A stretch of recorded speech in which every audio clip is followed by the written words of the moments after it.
कहानी की शुरुआत में हम देखते हैं कि एक बेहद ताकतवर डीमोनिक पाथ कल्टीवेटर सीधे क्लाउड हिडन सेक्ट पर हमला कर देती है। आते ही वो पूरे सेक्ट का मजाक उड़ाते हुए कहती है कि क्लाउड हिडन सेक्ट उसके सामने कुछ भी नहीं है। आज वो पूरे सेक्ट का सफाया कर देगी और यहाँ मौजूद सारे कीमती ट्रेजर्स अपने साथ ले जाएगी। उसकी बात सुनते ही पूरे सेक्ट में अफरा तफरी मच जाती है और सभी डिसाइपल्स घबरा जाते हैं। लेकिन दूसरी तरफ हमारा मेन कैरेक्टर आउटर डिसाइपल लिन युआन बिल्कुल आराम से अपना स्क्रैप कलेक्टिंग का काम कर रहा होता है। वो पूरे सेक्ट में घूम घूम कर आवाज लगाता है कि जिसके पास भी बेकार पिल्स, टूटी हुई फ्लाइंग सॉर्ड्स, पुराने मैजिक वेपन्स या इस्तेमाल न होने वाली कल्टीवेशन टेक्निक्स हों, वो सब उसे बेच सकता है। तभी एक डिसाइपल भागते हुए उसके पास आता है और घबरा कर कहता है, लिन युआन, तुम अभी भी स्क्रैप कलेक्ट कर रहे हो? डिमोनिक पाथ ने सेक्ट पर हमला कर दिया है, जल्दी यहाँ से भागो। लेकिन लिन युआन बिल्कुल भी परेशान नहीं होता। उसके चेहरे पर जरा भी डर नहीं दिखाई देता। कुछ ही देर बाद वो डिमोनिक पाथ कल्टीवेटर भी उसके सामने आ जाती है। वो लिन युआन को ऊपर से नीचे तक देखती है और जोर से हंसने लगती है। फिर कहती है, क्लाउड हिडन सेक्ट में क्या अब लड़ने वाले खत्म हो गए हैं? जो मेरे सामने एक स्क्रैप कलेक्टर को भेज दिया?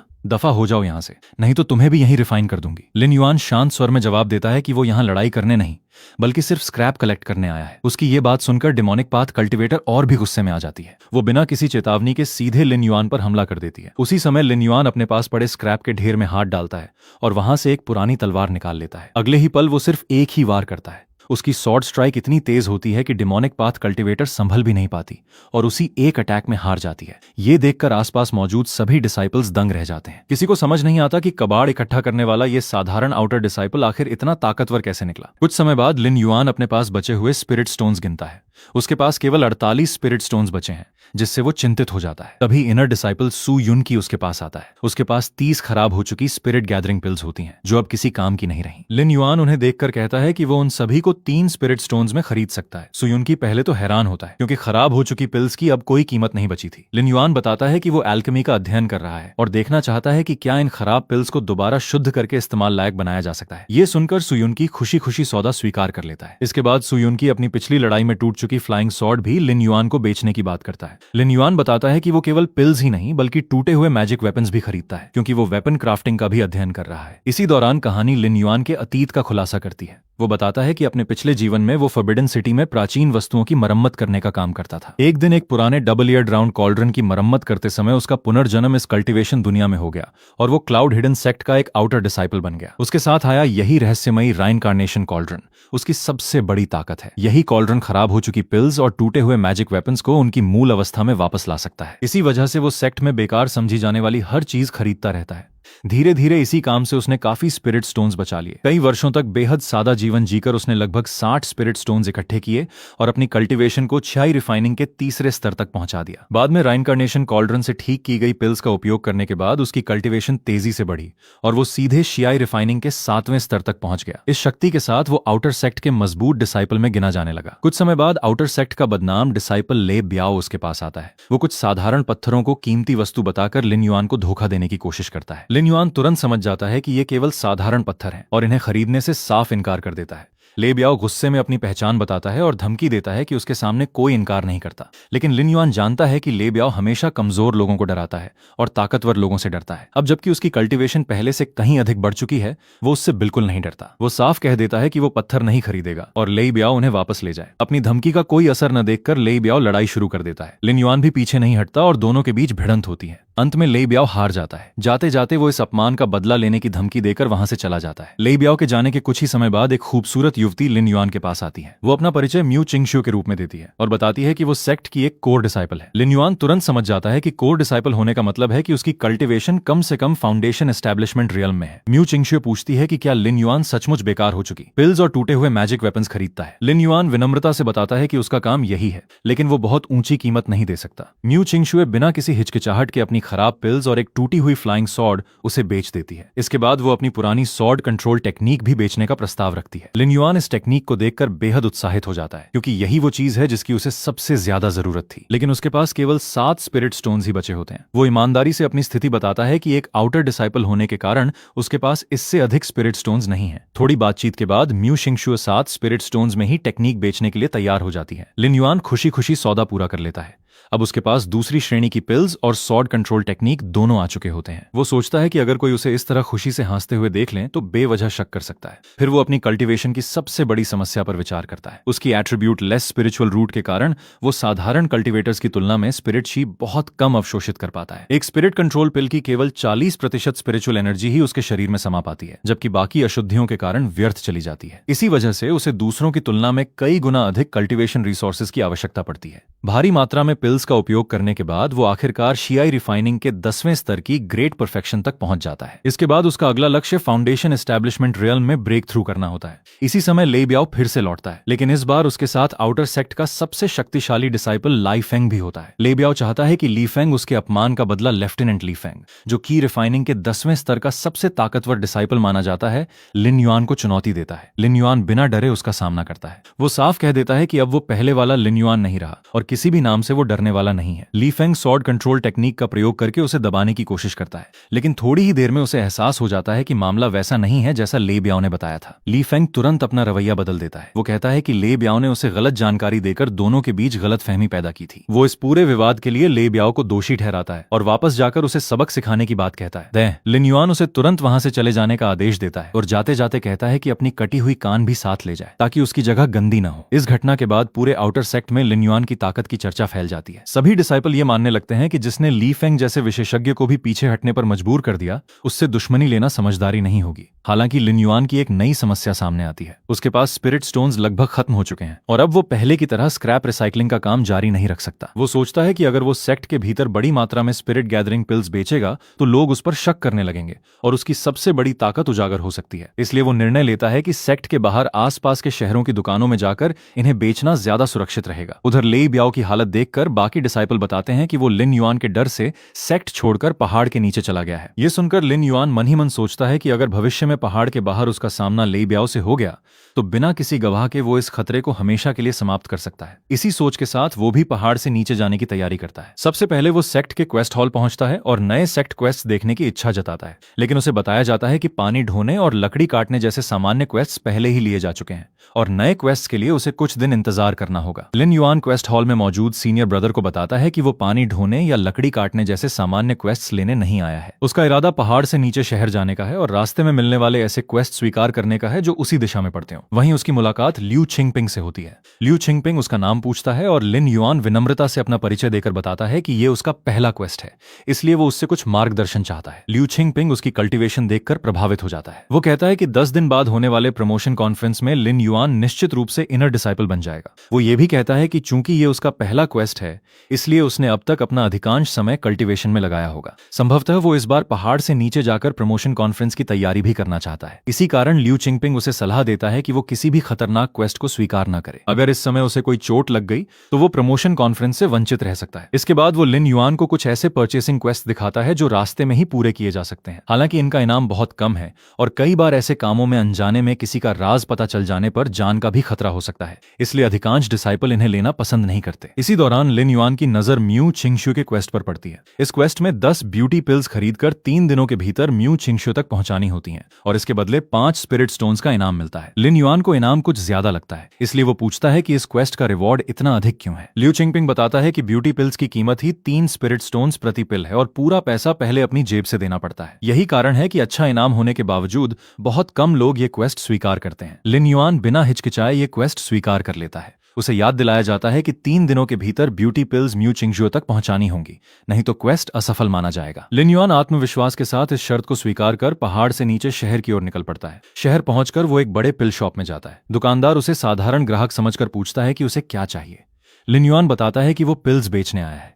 वो पहले कुछ स्पिरिट रिजेनरेशन पिल्स निकालता है।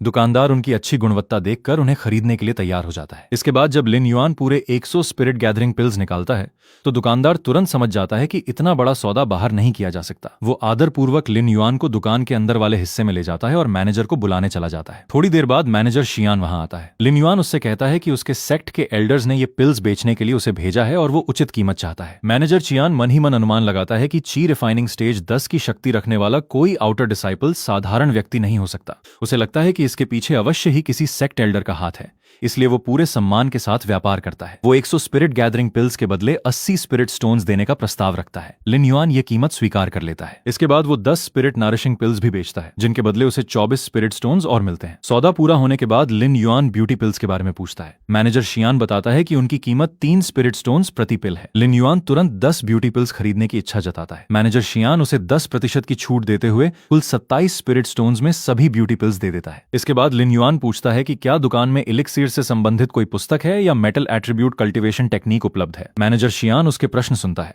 लेकिन लिन युआन बताता है कि अब उसके पास लगभग 100 स्पिरिट स्टोन्स हैं और उसे कुछ अन्य काम भी निपटाने हैं, इसलिए वो वहां से विदा लेकर दुकान से बाहर निकल जाता है। लिन युआन के जाते ही दुकान का एक कर्मचारी मैनेजर चियान को बताता है कि बाहर कुछ लोग उस ग्राहक पर नजर रखे हुए हैं। मैनेजर चियान शांत भाव से कहता है कि जब तक ग्राहक दुकान के भीतर था उसकी सुरक्षा उनकी जिम्मेदारी थी, लेकिन अब वो दुकान से बाहर जा चुका है, इसलिए आगे जो भी होगा उससे वॉन्जेन पेविलियन का कोई संबंध नहीं है। उधर कुछ लोग लिन युआन का पीछा कर रहे होते हैं। वे जल्द ही समझ जाते हैं कि उनका निशाना उनकी नजरों से ओझल हो गया है और उसे खोजने लगते हैं, लेकिन लिन युआन पहले ही उनकी मौजूदगी महसूस कर चुका था। जैसे ही वे उसे घेरते हैं वो साफ कह देता है कि उसने उन्हें वॉन्जेन पेविलियन से निकलते समय ही पहचान लिया था। उनमें से एक व्यक्ति उसे धमकी देता है कि अपना स्टोरेज बैग सौंप दे, वरना उसकी जान नहीं बचेगी। वे अपना परिचय वेस्ट गार्डन के 3 टायरेंट्स के रूप में देते हैं और अपनी बदनामी का हवाला देकर उसे डराने की कोशिश करते हैं। लिन युआन बिना डरे उनका सामना करता है। लड़ाई शुरू होते ही सामने वाले समझ जाते हैं कि उसकी असली कल्टीवेशन केवल ची रिफाइनिंग लेवल 7 दिखाई दे रही है। वे उसका मजाक उड़ाते हुए उसे कमजोर समझते हैं और उस पर हमला कर देते हैं। लड़ाई के दौरान वे उसकी स्वॉर्ड छीन लेने में सफल हो जाते हैं और हंसते हुए कहते हैं कि अब उसके पास लड़ने के लिए कुछ भी नहीं बचा। लेकिन अगले ही पल लिन युआन एक अत्यंत शक्तिशाली एरो का प्रयोग करता है। उसका प्रहार इतना भयानक होता है कि सामने वाले कल्टीवेटर तुरंत घबरा जाते हैं। उनमें से एक दया की भीख मांगने लगता है। वो कहता है कि परिस्थितियों ने उसे इस रास्ते पर चलने के लिए मजबूर किया और यदि लिन युआन उसकी जान छोड़ दे तो वो अपना पूरा सामान उसे सौंप देगा। लेकिन लिन युआन शांत स्वर में जवाब देता है कि अगर वो उसे मार देगा तो उसका पूरा सामान वैसे भी उसी का हो जाएगा। इसके बाद वो अपने विरोधियों को समाप्त कर देता है। इस घटना के बाद लिन युआन को पहली बार एहसास होता है कि कल्टीवेशन वर्ल्ड वास्तव में कितना खतरनाक है। पहाड़ से नीचे आते ही उस पर जानलेवा हमला हो गया। वो सोचता है कि खुले जंगलों की तुलना में शहर के इन कहीं अधिक सुरक्षित हैं।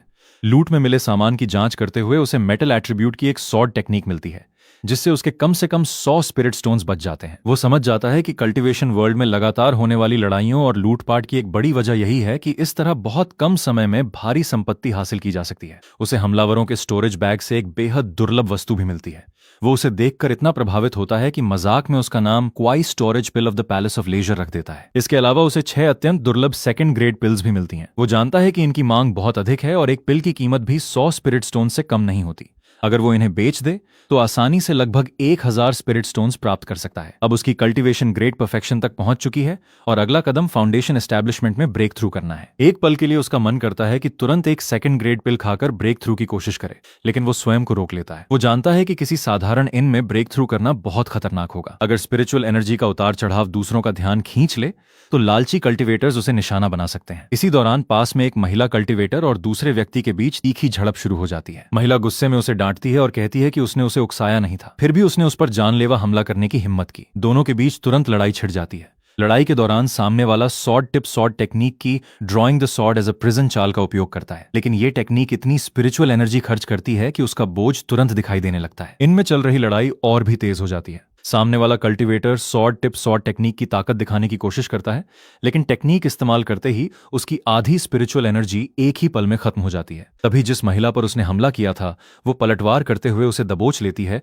और गुस्से में कहती है कि चोरी करके अब उसके हाथों में आ ही गया। महिला का हमला इतना तेज होता है कि लिन युआन भी उसकी चाल को ठीक से देख नहीं पाता। वो समझ जाता है कि यह टेक्निक साधारण फाउंडेशन एस्टैब्लिशमेंट स्तर से कहीं अधिक शक्तिशाली है। अपनी जान बचाने के लिए वो चोर तुरंत दया की भीख मांगने लगता है। वो स्वीकार करता है कि वॉन्जन पेविलियन में महिला को खुलकर खर्च करते देखकर उसके मन में चोरी का लालच आया था। वो बार बार कहता है कि ये उसकी पहली गलती है। उसके बूढ़े माता पिता और छोटे बच्चे उसी पर निर्भर हैं, इसलिए उसे माफ कर दिया जाए। लेकिन महिला उसकी एक भी बात पर विश्वास नहीं करती। वो उसके कपड़ों और भागने के तरीके से समझ जाती है कि वो कोई नया चोर नहीं बल्कि पुराना अपराधी है। वो याद दिलाती है कि वो बिना कुछ कहे उसके कमरे में घुसा और सीधे हमला कर दिया था। इतना ही नहीं, अब वो झूठ बोलकर अपनी जान बचाने की कोशिश भी कर रहा है। ये सुनकर महिला और क्रोधित हो जाती है और उसे वहीं समाप्त कर देती है।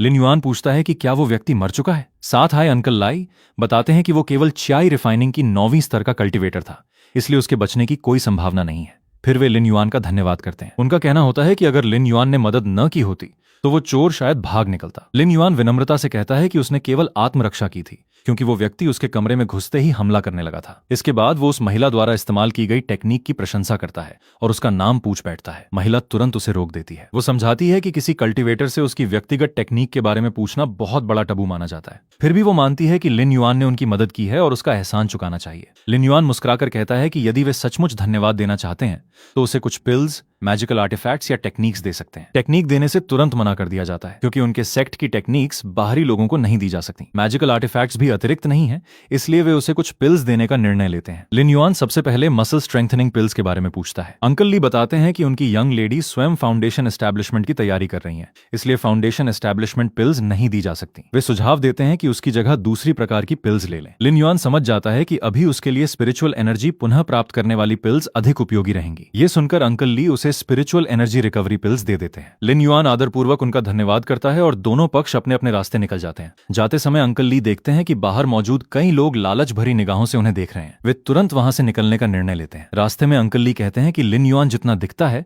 उससे कहीं अधिक समझदार है। उधर दूसरी ओर कुछ लोग अनुमान लगाते हैं कि रात में शहर के पश्चिमी हिस्से में रुकना सुरक्षित नहीं होगा। उनका मानना है कि शहर के द्वार खुलने तक पूर्वी हिस्से में इंतजार करना ही बेहतर रहेगा। इसी दौरान लिन युआन मन ही मन सोचता है कि बाइफेंग प्रीफेक्चर में चोरी और लूट से बहुत धन कमाया जा सकता है, लेकिन एक छोटी सी गलती भी सीधे मौत का कारण बन सकती है। थोड़ी देर बाद उसे पता चलता है कि जिन लोगों का वो पीछा कर रहा था उनके पास फ्लाइंग आर्टिफैक्ट्स नहीं है, इसलिए उनकी गति धीमी है। वो उन्हें देखकर कहता है कि वो उन्हें ढूंढने की सोच ही रहा था, लेकिन वे स्वयं उसके सामने आ गए। सामने लिंग लिंग्यून दिखाई देता है। लिन युआन पूछता है कि वो यहाँ क्या कर रहा है।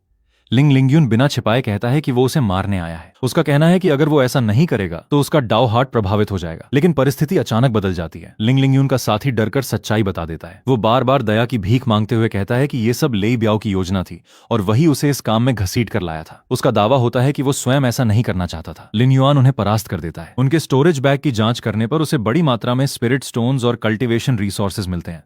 वो देखकर समझ जाता है कि सामने वाला अपना लगभग पूरा सामान साथ लेकर आया था। ये उसके लिए एक अप्रत्याशित लाभ साबित होता है। अब उसके पास पर्याप्त पिल्स भी हैं और स्पिरिट स्टोन्स भी। इन संसाधनों के कारण उसकी कल्टीवेशन पहले की तुलना में कहीं अधिक मजबूत हो चुकी है और अब वो पहले जैसी कमजोर स्थिति में बिल्कुल नहीं रहा। संसाधन जुटाने के बाद लिन युआन तुरंत क्लाउड हिडन सेक्ट लौट आता है। वो मन ही मन खुश होता है कि उसने समय रहते म्यू शिंगशुओ के लिए ब्यूटी पिल्स खरीद लिए। अब उसकी सबसे बड़ी चिंता क्वेस्ट पूरा करके रिवॉर्ड प्राप्त करना है, क्योंकि उसके पास फिर से स्पिरिट स्टोन्स लगभग समाप्त हो चुके हैं। वो सोचता है कि यदि म्यू शिंगशुओ का मूड अच्छा हुआ तो शायद क्वेस्ट रिवॉर्ड के अलावा कुछ अतिरिक्त स्पिरिट स्टोन्स भी मिल जाएं। लेकिन अगले ही पल वो स्वयं को याद दिलाता है कि म्यू शिंगशुओ भी कोई बहुत अमीर कोर डिसाइपल नहीं लगती, इसलिए उससे ज्यादा उम्मीद नहीं करनी चाहिए। कोर डिसाइपल एरिया में पहुंचने पर उसे बताया जाता है कि आउटर डिसाइपल्स को अंदर जाने की अनुमति नहीं है। लिन युआन समझाता है कि उसने म्यू चिंगशुए का क्वेस्ट स्वीकार किया था और वही पूरा करने आया है। ये सुनते ही एक सीनियर डिसाइपल शाओ छेन का रवैया बदल जाता है। वो मुस्कुराते हुए कहता है कि अगर बात म्यू चिंगशुए की है तो वो स्वयं उसे वहां तक ले जाएगा। रास्ते में वो मजाक करते हुए कहता है कि लिन युआन शायद म्यू चिंगशुए को प्रभावित करने की कोशिश कर रहा है। कुछ ही देर में वे म्यू चिंगशुए के सामने पहुंच जाते हैं। शाओ छेन उसका परिचय कराता है और बताता है कि यही वो आउटर डिसाइपल है जिसने उसका क्वेस्ट स्वीकार किया था। म्यू चिंगशुए लिन युआन को पहचान लेती है। वो बताती है कि कुछ दिन पहले दोनों के बीच पिल्स का व्यापार हुआ था, लेकिन उसने कभी नहीं सोचा था कि उसका क्वेस्ट भी लिन युआन ही पूरा करेगा। लिन युआन ब्यूटी पिल्स निकालकर उसे सौंप देता है और कहता है कि वो कल्टीवेशन सप्लाईज खरीदने के लिए पहाड़ से नीचे गया था, इसलिए उसी दौरान उसके लिए भी पिल्स खरीद लाया। म्यू चिंगशुए पिल्स की जांच करती है और पुष्टि करती है कि ये सचमुच वानजेन पवेलियन की ब्यूटी पिल्स हैं। शाओ चेन को तभी पता चलता है कि म्यू चिंगशुए ने ब्यूटी पिल्स मंगवाई थीं। वो कहता है कि अगर उसे पहले पता होता तो वो स्वयं ये काम कर देता। इसी बीच लिन युआन के मन में एक नई चिंता पैदा होती है। उसे याद आता है कि उसने ब्यूटी पिल्स खरीदने में अपने लगभग सभी स्पिरिट स्टोन्स खर्च कर दिए थे। वो सोचने लगता है कि कहीं ऐसा न हो कि म्यू चिंगशुए के पास अभी भुगतान करने के लिए स्पिरिट स्टोन्स ही न हो। कुछ झिझक के बाद म्यू चिंगशुए सच स्वीकार करती है। वो विनम्रता से पूछती है कि क्या वो कुछ दिनों बाद भुगतान कर सकती है, क्योंकि उसने अपने सारे स्पिरिट स्टोन्स ब्यूटी पिल्स खरीदने में खर्च कर दिए हैं। लिन युआन उसकी स्थिति देखकर भी परेशान हो जाता है। वो साफ कहता है कि उसने कई वर्षों तक गरीबी में जीवन बिताया है और अब उसके पास एक भी अतिरिक्त स्पिरिट स्टोन नहीं बचा। अगर भुगतान नहीं मिला तो उसके पास स्वयं कल्टीवेशन के लिए भी कुछ नहीं रहेगा। तभी शाओ चेन बीच में बोल पड़ता है। वो लिन युआन को ताना मारते हुए कहता है कि एक आउटर डिसाइपल होकर वो कोर डिसाइपल से स्पिरिट स्टोन्स की चिंता कर रहा है। लिन युआन शांत लेकिन दृढ़ स्वर में जवाब देता है कि वो सचमुच केवल एक आउटर डिसाइपल है और उसके पास बहुत कम स्पिरिट स्टोन्स हैं। सामने वाले सभी लोग फाउंडेशन एस्टैब्लिशमेंट कल्टीवेटर्स हैं, इसलिए उनके लिए 30-35 स्पिरिट स्टोन्स का कोई महत्व नहीं होगा, लेकिन उसके लिए यही पूरी पूंजी है। शाओ चेन इस बात पर नाराज हो जाता है और उसे धमकाने लगता है। लिन युआन भी बिना डरे पूछता है कि क्या वो केवल 35 स्पिरिट स्टोन्स के लिए एक आउटर डिसाइपल को मार देगा? क्या ऐसी बात पूरे सेक्ट में उसका मजाक नहीं बन जाएगी? म्यू चिंगशुए दोनों दोनों के बीच बढ़ते विवाद को रोक देती है। वो शाओ चेन से अनुरोध करती है कि यदि उसके पास स्पिरिट स्टोन्स हों तो फिलहाल लिन युआन को दे दे। वो वादा करती है कि बाद में उसे पूरा भुगतान लौटा देगी। शाओ चेन पहले तो कहता है कि उसे वापस करने की आवश्यकता नहीं है, लेकिन म्यू चिंगशुए जोर देकर कहती है कि वो किसी का उधार नहीं रखना चाहती। आखिरकार शाओ चेन अनिच्छा से स्पिरिट स्टोन्स निकालकर लिन युआन को दे देता है। लिन युआन तुरंत गिनकर देखता है। पिल्स पर खर्च हुए 30 स्पिरिट स्टोन्स और क्वेस्ट रिवॉर्ड के 5 स्पिरिट स्टोन्स मिलाकर पूरे 35 स्पिरिट स्टोन्स मौजूद होते हैं। संतुष्ट होकर वो म्यू चिंगशुए और शाओ चेन दोनों का धन्यवाद करता है और वहां से चला जाता है। लिन युआन के जाने के बाद शाओ चेन नाराज होकर कहता है कि वो आउटर डिसाइपल बहुत घमंडी है, लेकिन म्यू चिंगशुए शांत स्वर में जवाब देती है कि लिन युआन ने उसका क्वेस्ट पूरी ईमानदारी से पूरा किया था, इसलिए उसे उसका पूरा भुगतान मिलना ही चाहिए था। म्यू चिंगजुए से विदा लेते समय वो शाओ चेन का धन्यवाद करती है और वादा करती है कि उधार लिए गए स्पिरिट स्टोन्स जल्द ही लौटा देगी। दूसरी ओर लिन युआन मन ही मन समझ जाता है कि शाओ चेन उसके प्रति अच्छी भावना नहीं रखता। उसे यकीन हो जाता है कि शाओ चेन इस अपमान को आसानी से नहीं भूलेगा। वापस लौटते हुए लिन युआन सावधान रहने का फैसला करता है। वो सोचता है कि अगर कोई आउटर डिसाइपल सेक्ट के बाहर मर भी जाए तो शायद ही कोई उसकी परवाह करेगा, इसलिए फिलहाल उसे अपनी ताकत छिपाकर ही चलना होगा। उसके पास अब कुल 6 फाउंडेशन एस्टैब्लिशमेंट पिल्स हैं। एक पल के लिए उसका मन करता है कि तुरंत ब्रेक थ्रू कर ले, लेकिन वो जल्दी ही ये विचार छोड़ देता है। वो समझता है कि अगर एक साधारण आउटर डिसाइपल अचानक फाउंडेशन एस्टैब्लिशमेंट रियल्म में पहुंच गया तो सेक्ट के सभी बड़े लोग उस पर शक करने लगेंगे। इसलिए वो तय करता है कि प्रमोशन कॉन्फ्रेंस में पहले चाई रिफाइनिंग लेवल 10 की ग्रेट परफेक्शन अवस्था में ही हिस्सा लेगा और सही समय आने तक अपनी असली शक्ति छिपाकर रखेगा। इसी दौरान उसे म्यू छिंगजो के बारे में एक महत्वपूर्ण बात पता चलती है। वो जानता है कि जिस कोर डिसाइपल से उसने स्पिरिट स्टोन्स के लिए बहस की थी वो कोई साधारण डिसाइपल नहीं बल्कि सेक्ट मास्टर म्यू योंटियन की बेटी है। अब उसे समझ आता है कि म्यू शिंगशुओ का आत्मविश्वास आखिर किस वजह से था। कुछ ही दिनों बाद प्रमोशन कॉन्फ्रेंस शुरू हो जाती है। नियम स्पष्ट होते हैं। आउटर सेक्ट के शीर्ष 10 डिसाइपल इनर डिसाइपल बनेंगे, जबकि इनर सेक्ट के शीर्ष 3 डिसाइपल को कोर डिसाइपल बनने का अवसर मिलेगा। पहले मुकाबले में लिन युआन का सामना वैंग शुआन से होता है। एल्डर घोषणा करते हैं कि प्रतियोगिता के दौरान किसी की हत्या नहीं की जाएगी। दर्शकों में मौजूद कुछ लोग चाहते हैं कि लिन युआन किसी भी कीमत पर इनर सेक्ट में प्रवेश न कर सके। वे वांगशुआन को उकसाते हैं कि वो लिन युआन को गंभीर रूप से घायल कर दे। मुकाबला शुरू होने पर लिन युआन शांत भाव से वांगशुआन से कहता है कि उनके बीच कोई व्यक्तिगत दुश्मनी नहीं है। वो नहीं चाहता कि किसी को चोट पहुंचे, इसलिए वांगशुआन चाहे तो अभी हार मान सकता है, लेकिन वांगशुआन पीछे हटने से इनकार कर देता है। वो अपनी एक फायरबॉल तालिस्मान निकालता है जिसे वो अपनी सबसे बड़ी ट्रम्प कार्ड बताता है। इतनी कम दूरी से छोड़ा गया फायरबॉल सामान्य ची रिफाइनिंग कल्टीवेटर के लिए बचना लगभग असंभव माना जाता है। लिन युआन बिना घबराए पहले लूटा हुआ शील्ड निकालता है। शील्ड आसानी से फायरबॉल का हमला रोक देता है। इसके बाद वो पलटवार करता है। वांगशुआन की फ्लाइंग सॉर्ड भी क्षतिग्रस्त हो जाती है। वांगशुआन हार नहीं मानता, लेकिन लिन युआन अपनी ताकत नियंत्रित रखते हुए उसे परास्त कर देता है। वो जानबूझकर उसे जान से नहीं मारता। इस मुकाबले को देखकर कई एल्डर्स चौंक जाते हैं। उन्हें लगता है कि लिन युआन की वास्तविक कॉम्बैट पावर साधारण आउटर डिसाइपल जैसी बिल्कुल नहीं है। कुछ लोगों के मन में यह संदेह भी उठता है कि उसके पास इतने अधिक मैजिकल आर्टिफैक्ट्स आखिर आए कहां से। वे यहां तक सोचने लगते हैं कि कहीं वो किसी दूसरे सेक्ट द्वारा भेजा गया जासूस तो नहीं। जब सेक्ट मास्टर इस बारे में जानकारी मांगते हैं तो कुछ डिसाइपल बताते हैं कि लिन युआन मेहनती है, समझदार है और हाल ही में पहाड़ से नीचे गया था। म्यू छिंगशियो भी बताती है कि लिन युआन ने उसका क्वेस्ट पूरा किया था और केवल ब्यूटी पिल्स खरीद कर दिए थे। वो उसे बस एक ईमानदार व्यापारी के रूप में जानती है। सेक्ट मास्टर बाकी एल्डर्स से कहते हैं कि निम्न स्तर के कल्टीवेटर्स के लिए थोड़े से स्पिरिट स्टोन्स जुटाना भी बहुत कठिन होता है, इसलिए केवल इस आधार पर किसी को परेशान नहीं करना चाहिए। प्रमोशन कॉन्फ्रेंस के पहले चरण के बाद शीर्ष 10 डिसाइपल सफलतापूर्वक इनर डिसाइपल बन जाते हैं, जिनमें लिन युआन भी शामिल होता है। उन्हें आधिकारिक रूप से यूनियन सेक्ट का इनर डिसाइपल घोषित किया जाता है। लेकिन प्रतियोगिता अभी समाप्त नहीं होती। एल्डर्स घोषणा करते हैं कि इन 10 इनर डिसाइपल्स के बीच आगे भी मुकाबले होंगे और शीर्ष 3 स्थान प्राप्त करने वालों को विशेष पुरस्कार मिलेगा। इनाम सुनकर सभी उत्साहित हो जाते हैं। पहले 3 स्थानों के लिए एक एक फाउंडेशन एस्टैब्लिशमेंट पिल और एक क्वाई स्टोरेज पिल रखी गई है। लिन युआन मन ही मन हिसाब लगाता है कि उसके पास पहले से कई फाउंडेशन एस्टैब्लिशमेंट पिल्स हैं। यदि उसे एक और मिल गई तो भविष्य में बेचकर सैकड़ों स्पिरिट स्टोन्स कमाए जा सकते हैं। अगले मुकाबले में उसका सामना लियाई फेंग से होना तय होता है, लेकिन मुकाबला शुरू होते ही लियाई फेंग बिना लड़े हार मान लेता है। वो स्वीकार करता है कि वो पहले ही फाउंडेशन एस्टैब्लिशमेंट रियल्म में ब्रेक थ्रू कर चुका है, इसलिए इस मुकाबले का कोई अर्थ नहीं है। लाई फेंग के हटते ही लिन युआन राहत की सांस लेता है। उसे महसूस होता है कि यदि उसने पहले ही फाउंडेशन एस्टैब्लिशमेंट में ब्रेक थ्रू कर लिया होता तो सेक्ट के सभी बड़े लोग उसी पर शक करने लगते। उसकी सावधानी सही साबित होती है। प्रतियोगिता आगे बढ़ती है और अंत में श्रेष्ठ डिसाइपल चुन लिए जाते हैं। इसके बाद नए इनर डिसाइपल्स को अपना अपना मास्टर चुनने की प्रक्रिया शुरू होती है। सेक्ट मास्टर स्वयं ये जांग फेंग को अपना डिसाइपल बनाने का निर्णय लेते हैं। बाकी इनर डिसाइपल्स को भी अलग अलग एल्डर्स के अधीन जाने का अवसर दिया जाता है। लिन युआन तुरंत मन ही मन फैसला कर लेता है कि वो एल्डर गू ही का डिसाइपल बनेगा। गू ही पूरे सेक्ट में एल्केमी के लिए प्रसिद्ध हैं और लिन युआन का असली लक्ष्य भी एल्केमी सीखना है। उसके पास राइनकार्नेशन कॉल्ड्रन है, इसलिए एल्केमी उसके भविष्य के लिए सबसे महत्वपूर्ण मार्ग बन सकती है। लेकिन तभी आउटर सेक्ट के प्रभारी एल्डर ली क्वांगू अचानक घोषणा करते हैं कि वे भी लिन युआन को अपना डिसाइपल बनाना चाहते हैं। लिन युआन को यह बात बिल्कुल स्वाभाविक नहीं लगती। वो सोचता है कि आउटर सेक्ट में इतने वर्षों तक किसी की परवाह न करने वाला एल्डर अचानक उसमें इतनी रुचि क्यों दिखा रहा है। उसे महसूस होता है कि इसके पीछे कोई न कोई छिपा हुआ उद्देश्य अवश्य है।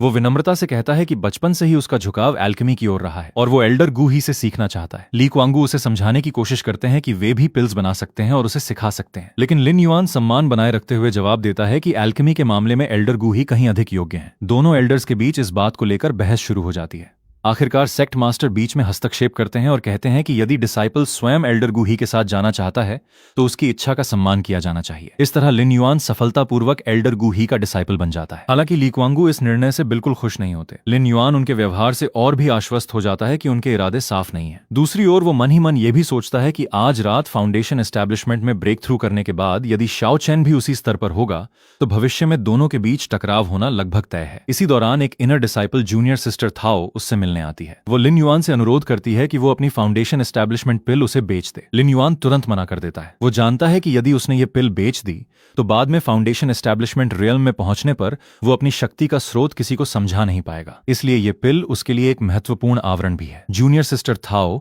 उसे समझाने की कोशिश करती है। वो कहती है कि उसकी स्पिरिचुअल रूट बहुत अच्छी नहीं लगती। संभव है कि केवल एक फाउंडेशन एस्टैब्लिशमेंट पिल से उसका ब्रेक थ्रू सफल न हो। अगर वो अभी पिल बेच दे तो मिले हुए स्पिरिट स्टोन से बहुत सारे कल्टीवेशन रिसोर्सेज खरीद सकता है और भविष्य में बेहतर अवसर मिलने पर दोबारा प्रयास कर सकता है। लेकिन लिन युआन दृढ़ स्वर में उत्तर देता है कि इमॉर्टल कल्टीवेशन का मार्ग स्वर्ग को चुनौती देने का मार्ग है। सफलता की संभावना कम होने पर भी प्रयास करना ही सच्चे कल्टीवेटर का कर्तव्य है। इसलिए वो फाउंडेशन एस्टैब्लिशमेंट पिल बेचने से साफ इनकार कर देता है। इसके बाद लियू चिंगपिंग उसे इनर डिसाइपल बनने की बधाई देता है। लिन युआन उसका धन्यवाद करता है और उससे अनुरोध करता है कि उसके लिए कोई शांत डॉर्मेट्री की व्यवस्था कर दे जहां वो बिना किसी बाधा के कल्टीवेशन कर सके। लियू चिंगपिंग मुस्कुराकर बताता है कि उसके पास वास्तव में एक ऐसा डॉर्मेट्री उपलब्ध है जो लिन युआन की आवश्यकता के बिल्कुल अनुकूल है। लियू चिंगपिंग लिन युआन को नया डॉर्मेट्री दिखाता है। ये डॉर्मेट्री सेक्ट के पीछे वाले पहाड़ के पास स्थित होता है। जगह काफी साधारण और जर्जर होती है, लेकिन लिन युआन को इससे कोई शिकायत नहीं होती। लियू चिंगपिंग उसकी सादगी और खुले विचारों की प्रशंसा करता है। लिन युआन मन ही मन सोचता है कि उसने शाओ चेन और एल्डर ली क्वांगू जैसे लोगों को नाराज कर दिया है, इसलिए फिलहाल पीछे का पहाड़ ही सबसे सुरक्षित स्थान है। कुछ समय बाद लिन युआन अपने मास्टर एल्डर गू ही से एल्केमी की शिक्षा शुरू करता है। गू ही उसे सबसे पहले बड़ी संख्या में स्पिरिट हर्ब्स की सूची देते हैं और आदेश देते हैं कि अगले 10 दिनों के भीतर वो सभी हर्ब्स को अच्छी तरह याद कर ले। लिन युआन पूरे सम्मान के साथ वादा करता है कि वो जितनी जल्दी हो सके सब कुछ याद कर लेगा। गू ही उसकी प्रगति देखकर उसे एक फाउंडेशन एस्टैब्लिशमेंट पिल भी देते हैं। वे बताते हैं कि लिन युआन अब उस स्तर पर पहुंच चुका है जहां उसे इसकी आवश्यकता पड़ेगी। साथ ही वे आश्वासन देते हैं कि अगर भविष्य में पिल्स की कमी भी हुई तो उनके साथ रहते हुए उसे कल्टीवेशन रिसोर्सेज की चिंता नहीं करनी पड़ेगी। इसके बाद गू ही उसे एल्केमी फर्नेस से निकलने वाले वेस्ट स्लैग को साफ करने का काम सौंपते हैं। वे समझाते हैं कि हर एल्केमिस्ट की शुरुआत ऐसे ही साधारण कामों से होती है। जब वो इन बुनियादी कामों में निपुण हो जाएगा तभी उसे वास्तविक एल्केमी सिखाई जाएगी। लिन युआन आज्ञाकारी बनकर काम स्वीकार कर लेता है, लेकिन जैसे ही गू ही चले जाते हैं उसके मन में दूसरा विचार आता है। पहले जिन वेस्ट पिल स्लैग्स को लोग बेकार समझकर हर्ब गार्डन में खाद की तरह फेंक देते थे, अब वही उसके राइनकार्नेशन कॉल्ड्रन के लिए बेहतरीन सामग्री बन जाते हैं। वो लगातार राइनकार्नेशन कॉल्ड्रन की सहायता से उन स्लैग्स को शुद्ध करता रहता है। इस प्रक्रिया में उसे एक उच्च गुणवत्ता की स्पिरिट स्ट्रेंथनिंग पिल भी प्राप्त होती है। वो हैरान रह जाता है क्योंकि ऐसी पिल्स का उपयोग सेक्ट लीडर तक नए कोर डिसाइपल्स को पुरस्कार देने के लिए करते हैं। उसे एहसास होता है कि राइनकार्नेशन कॉल्ड्रन की क्षमता उसकी कल्पना से कहीं अधिक है।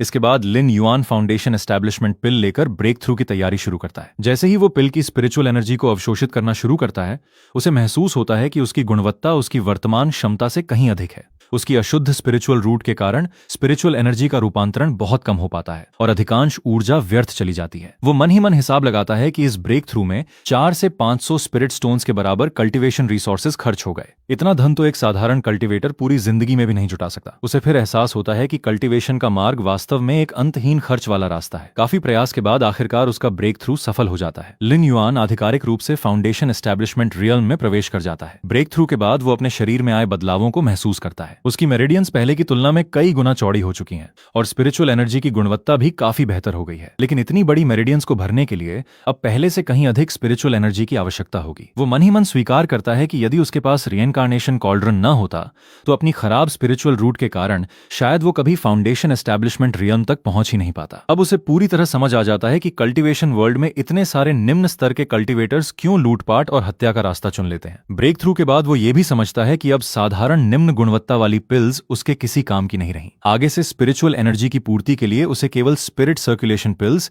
या उससे भी उच्च स्तर की स्पिरिट सॉलिडिफिकेशन पिल्स की आवश्यकता होगी। इसी दौरान उसके निवास के बाहर किसी के आने की आहट होती है। बाहर शेन ल्यूली के प्रतिनिधि अंकल शेन और थाओ यिंग खड़े होते हैं।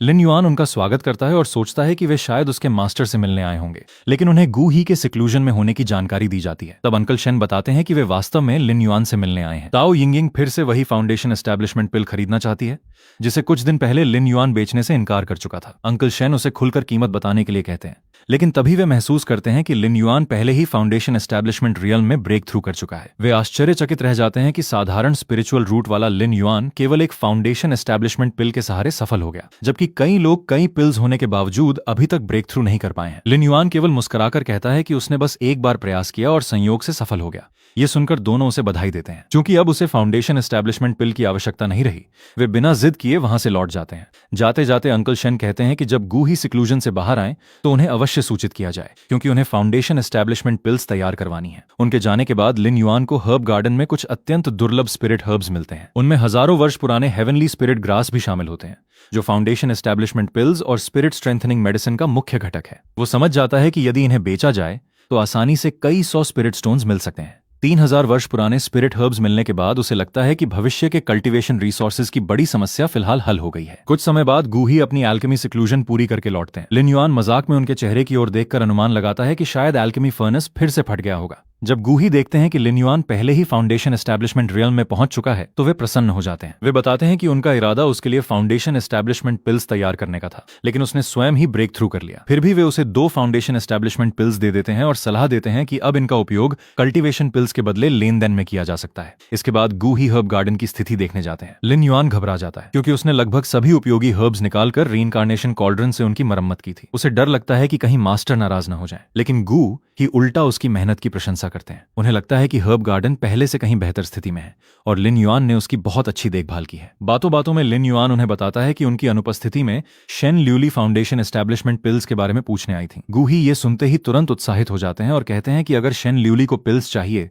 तो उन्हें तुरंत बुलाया जाए। वे अभी से एल्केमी शुरू करने के लिए तैयार हैं। लिन युआन मन ही मन मुस्कुराता है। उसके पास पहले से तैयार फाउंडेशन एस्टैब्लिशमेंट पिल्स मौजूद हैं, लेकिन वो जानता है कि अगर उसने अभी उन्हें निकाल दिया तो गू ही के पास शेन ल्यूली की मदद करने का अवसर ही नहीं बचेगा, इसलिए वो उन पिल्स का जिक्र तक नहीं करता। इसके बाद लिन युआन अपने मास्टर का संदेश लेकर कोर डिसाइपल एरिया की ओर जाता है। रास्ते में शाओ चैन उसे रोक लेता है। वो गुस्से में कहता है कि एक इनर डिसाइपल होकर कोर डिसाइपल एरिया में घूमने की उसकी हिम्मत कैसे हुई। लिन युआन शांत स्वर में समझाता है कि वो अपने मास्टर के आदेश पर शेन ल्यूली को बुलाने जा रहा है और वहां पहुंचने के लिए इसी रास्ते से गुजरना आवश्यक है। लेकिन शाओ चैन उसकी बात सुनने को तैयार नहीं होता। वो अपने कोर डिसाइपल होने का घमंड दिखाते हुए लिन युआन को सबक सिखाने की बात करता है। उसकी नजर अचानक लिन युआन की ग्रीन बैम्बू सॉर्ड पर पड़ती है और वो ताना मारता है कि लिन युआन इस सॉर्ड का उपयोग करने योग्य नहीं है। तभी शाओ चैन को महसूस होता है कि लिन युआन की कल्टीवेशन अब फाउंडेशन एस्टैब्लिशमेंट रियल्म तक पहुंच चुकी है। वो हैरान रह जाता है। लिन युआन शांत स्वर में बताता है कि उसके मास्टर गू ही एक महान एल्केमिस्ट है और उनके लिए फाउंडेशन एस्टैब्लिशमेंट पिल्स कोई दुर्लभ वस्तु नहीं है,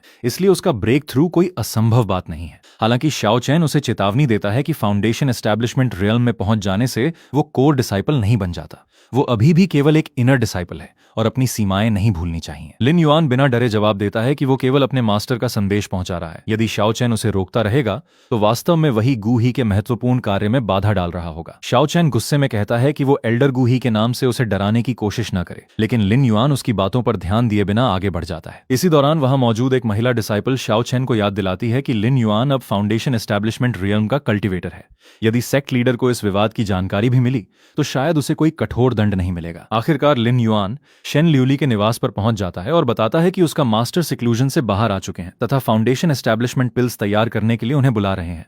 लेकिन शेन ल्यूली की शिष्या उसकी बात पर विश्वास नहीं करती। उसका कहना होता है कि उसके मास्टर को फाउंडेशन एस्टैब्लिशमेंट पिल्स की कोई आवश्यकता नहीं है, क्योंकि वे स्वयं कोर फॉर्मेशन रियल्म के एल्डर हैं। वो उल्टा मजाक उड़ाते हुए कहती है कि शायद गू ही शेन ल्यूली के करीब आने का बहाना ढूंढ रहे हैं। अंत में वो साफ शब्दों में लिन युआन को वापस भेज देती है और कहती है कि उसके मास्टर को ऐसी किसी मुलाकात की आवश्यकता नहीं है। लिन युआन जब शेन ल्यूली के निवास पर पहुंचता है तो वहां मौजूद सीनियर सिस्टर उसे रोकने की कोशिश करती है। वो गुस्से में उससे कहती है कि कि एल्डर्स के मामलों में एक साधारण डिसाइपल को दखल देने का कोई अधिकार नहीं है। लिन युआन भी शांत लेकिन दृढ़ स्वर में जवाब देता है कि वो केवल अपने मास्टर का संदेश पहुंचाने आया है और उसे केवल शेन ल्यूली से मिलना है। सीनियर सिस्टर उसकी बात सुनने से साफ इनकार कर देती है और उसे तुरंत वहां से चले जाने का आदेश देती है। वो कहती है कि लिन युआन का वहां कोई स्वागत नहीं है। इतने में लिन युआन ऊंची आवाज में शेन ल्यूली से मिलने की अनुमति मांगता है। उसकी आवाज सुनकर अंदर से हलचल मच जाती है। सीनियर सिस्टर उसे डांटती है कि उसने इतनी जोर से चिल्लाकर उसके मास्टर की कल्टीवेशन में बाधा डालने की हिम्मत कैसे की। वो उसे सबक सिखाने के लिए हमला भी कर देती है। लिन युआन उसके हमले का सामना करता है। वो जिस मैजिक वेपन का उपयोग करती है उसे देखकर लिन युआन उसे साधारण और कमजोर बताता है। दोनों के बीच तनाव बढ़ जाता है। सीनियर सिस्टर धमकी देती है कि यदि लिन युआन ने उसे या उसके साथियों को चोट पहुंचाई तो उसके अनेक शक्तिशाली प्रशंसक उसे कभी नहीं छोड़ेंगे। इसी समय शेन ल्यूली स्वयं बाहर आ जाती हैं। लिन युआन तुरंत उन्हें सम्मानपूर्वक प्रणाम करता है। शेन ल्यूली पूछती हैं कि वो यहाँ किस काम से आया है। लिन युआन पूरी शांति से बताता है कि वो अपने मास्टर एल्डर गू ही के आदेश पर आया है। वो पूछता है कि यदि शेन ल्यूली को अभी भी फाउंडेशन एस्टैब्लिशमेंट पिल्स की आवश्यकता है तो उसके मास्टर तुरंत उनके लिए पिल्स बनाना शुरू कर देंगे। अगर अब उनकी आवश्यकता नहीं है तो वो वापस लौट जाएगा। इसके बाद लिन युआन पूरी घटना स्पष्ट करता है। वो बताता है कि उसने पहले सीनियर सिस्टर से केवल संदेश पहुंचाने का अनुरोध किया था, लेकिन उन्होंने ये कहकर मना कर दिया कि कोर फॉर्मेशन रियल्म की एल्डर को फाउंडेशन एस्टैब्लिशमेंट पिल्स की कोई आवश्यकता नहीं हो सकती। इतना ही नहीं, उन्होंने बिना संदेश पहुंचाए उसे वहां से भगाने की कोशिश की और उस पर हमला भी किया। लिन युआन सीधे शेन ल्यूली से पूछता है कि क्या उन्हें वास्तव में फाउंडेशन एस्टैब्लिशमेंट पिल्स चाहिए या नहीं। शेन ल्यूली पूरी बात समझ जाती हैं। वो बताती हैं कि फाउंडेशन एस्टैब्लिशमेंट पिल्स उन्हें अपने अधीन डिसाइपल के लिए चाहिए थी। सीनियर सिस्टर को पूरी जानकारी नहीं थी, इसलिए ये गलतफहमी पैदा हुई। लिन युआन तुरंत कहता है कि अगर मामला गलतफहमी का था तो वो इसे यहीं समाप्त मानता है। वो मुस्कुराकर कहता है कि अब वो सीनियर सिस्टर को पूरी तरह माफ करता है। इसके बाद शेन ल्यूली अपनी डिसाइपल वेन वेन को आदेश देती हैं कि वो लिन युआन से माफी मांगे। वेन वेन अनिच्छा से उससे क्षमा मांगती है। लिन युआन इस विषय को आगे नहीं बढ़ाता और केवल इतना कहता है कि यदि पिल रिफाइनिंग का काम करना है तो उसके मास्टर अभी प्रतीक्षा कर रहे हैं। शेन ल्यूली तुरंत गूही के निवास की ओर चल पड़ती हैं, जबकि वेन वेन को आदेश मिलता है कि वो बिना अनुमति निवास से बाहर नहीं जाएगी। कुछ ही देर बाद शेन ल्यूली और गूही आमने सामने बैठते हैं। गूही उनका स्वागत करते हैं। शेन ल्यूली मुस्कुराकर पूछती हैं कि क्या इस बार भी उन्होंने सिक्लूजन से निकलते ही कोई नई पिल्स तैयार की हैं। गूही विनम्रता से बताते हैं कि उन्होंने केवल एक बैच स्पिरिट स्टेबलाइजिंग पिल्स तैयार की हैं। शेन ल्यूली उनकी एल्केमी की प्रशंसा करती हैं और कहती हैं कि एल्डर्स में उनसे बेहतर एल्केमिस्ट कोई नहीं है, लेकिन वो स्पष्ट करती हैं कि इस बार उन्हें फाउंडेशन एस्टैब्लिशमेंट पिल्स की आवश्यकता है। लिन युआन चुपचाप गूही के चेहरे को देखकर मन ही मन सोचता है कि उनके सिक्लूजन के दौरान एल्केमी फर्नेस शायद फिर से फट गया था। उसे समझ नहीं आता कि ऐसे में इतनी बड़ी संख्या में स्पिरिट स्टेबलाइजिंग पिल्स कहां से आ गईं। गूही तुरंत लिन युआन को आदेश देते हैं कि वो एल्केमी रूम साफ करे और फाउंडेशन एस्टैब्लिशमेंट पिल्स के लिए आवश्यक सभी स्पिरिट हर्ब्स तैयार करे। साथ ही वे उसे फाउंडेशन एस्टैब्लिशमेंट पिल की रेसिपी भी देते हैं और कहते हैं कि सभी सामग्री पर्याप्त मात्रा में तैयार रखी जाए। लिन युआन तैयारी में लग जाता है। काम करते समय वो देखता है कि एल्केमी फर्नेस के साथ कई मैजिक टूल्स भी क्षतिग्रस्त हो चुके हैं। ग्यूही उन्हें अपना अनमोल खजाना बताते हैं और बड़ी सावधानी से संभालते हैं। सारी तैयारी पूरी होने के बाद ग्यूही एल्केमी शुरू करते हैं। वे शेन ल्यूली से कहते हैं कि थोड़ी देर प्रतीक्षा करें, फाउंडेशन एस्टैब्लिशमेंट पिल्स जल्द ही तैयार हो जाएंगी। इसके बाद गूही लिन युआन को अपने पास बुलाते हैं। अब जबकि लिन युआन भी फाउंडेशन एस्टैब्लिशमेंट रियल्म में पहुंच चुका है, गूही चाहते हैं कि वो पास खड़े होकर पूरी एल्केमी प्रक्रिया ध्यान से देखे। वे बताते हैं कि किसी मास्टर एल्केमिस्ट को काम करते हुए देखने का अवसर बार बार नहीं मिलता। लिन युआन पूरे ध्यान से सीखने का वादा करता है। एल्केमी शुरू करने से पहले गूही एक विशेष फॉर्मेशन सक्रिय करते हैं। वे समझाते हैं कि एल्केमी के दौरान कल्टीवेटर की स्पिरिचुअल एनर्जी का बहुत अधिक उपयोग होता है और यही समय सबसे खतरनाक होता है। यदि कोई शत्रु उस समय हमला कर दे तो एल्केमिस्ट आसानी से मारा जा सकता है, इसलिए सुरक्षा के लिए पहले फॉर्मेशन लगाना आवश्यक होता है। इसके बाद वे लिन युआन को एक फॉर्मेशन बुक देते हैं और कहते हैं कि वो स्वयं कुछ फॉर्मेशन फ्लैग्स बनाना सीखे। भविष्य में चाहे एल्केमी करनी हो या सेक्ट के बाहर जाना हो, फॉर्मेशन का ज्ञान हमेशा काम आएगा। लिन युआन ध्यान से पूरी प्रक्रिया देखता रहता है। वो महसूस करता है कि केवल फ्लेम को बनाए रखने में ही कितनी अधिक स्पिरिचुअल एनर्जी खर्च हो रही है। कुछ समय बाद गूही खुशी से घोषणा करते हैं कि इस बार पिल रिफाइनिंग पहली ही कोशिश में सफल रही।